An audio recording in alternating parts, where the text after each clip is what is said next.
everyone. I'm Donna Bush with your CIG TV News Brief on this Wednesday. We have decided to take off our masks at this stage.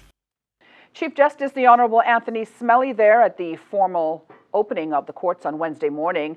The pomp and circumstance took place on the courthouse steps outside, while the inside ceremony was attended by a limited amount of people due to COVID-19 protocols.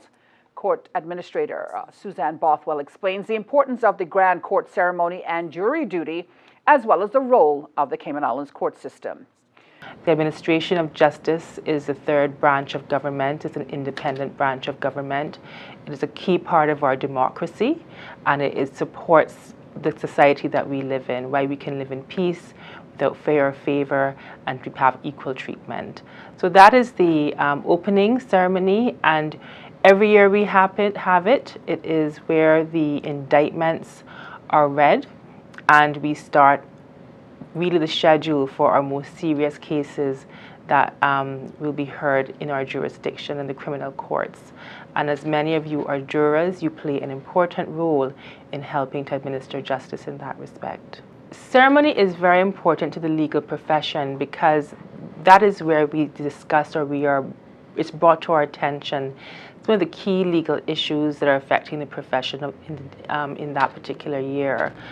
As members of the public would be aware, we've had many debates over the Legal Practitioners Bill.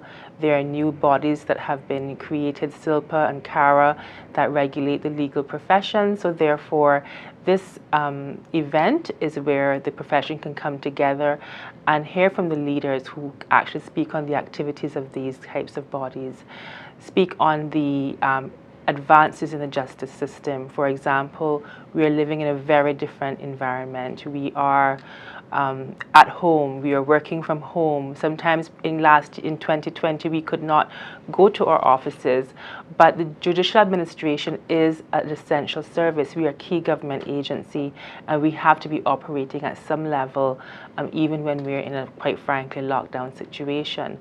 So we have made a number of advances to support both the profession and our lay clients so that they can continue to access justice in a timely manner. Again, the Chief Justice provides the annual report of judicial services annually at the ceremony.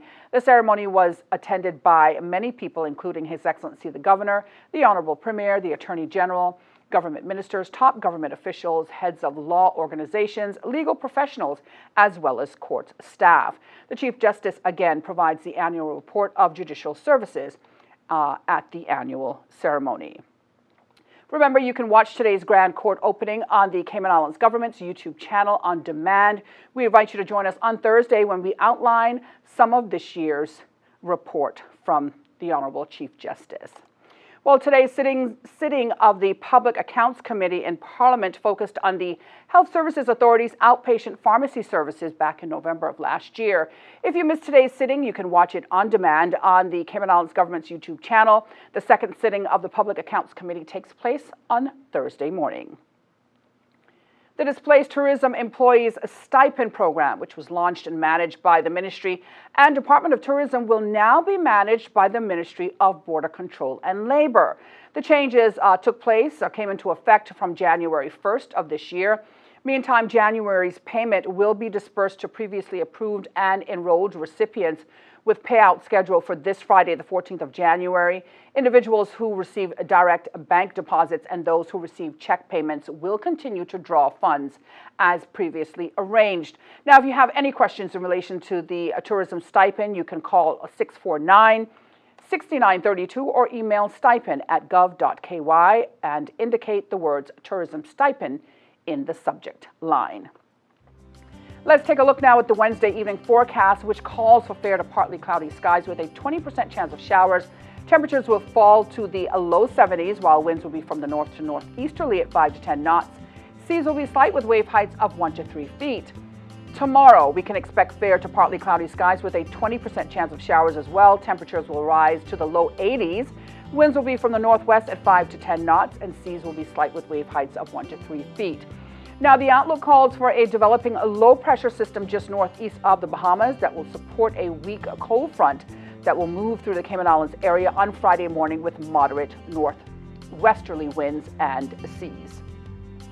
Taking a look at the synopsis, it calls for light to moderate northeasterly winds and slight to moderate seas across the Cayman Islands area for the next 24 hours. This is in response to the movement of that cold front over northern Cuba. Satellite images show few patches of low-level clouds in and around our area that are moving towards the southwest. Of course, remember you can find the latest unexpected local weather conditions online at weather.gov.ky. And this brings us to the end of today's news brief here on CIG Television. I'm Donna Bush, as always, thanking you for joining us, wishing you a safe and wonderful Wednesday night.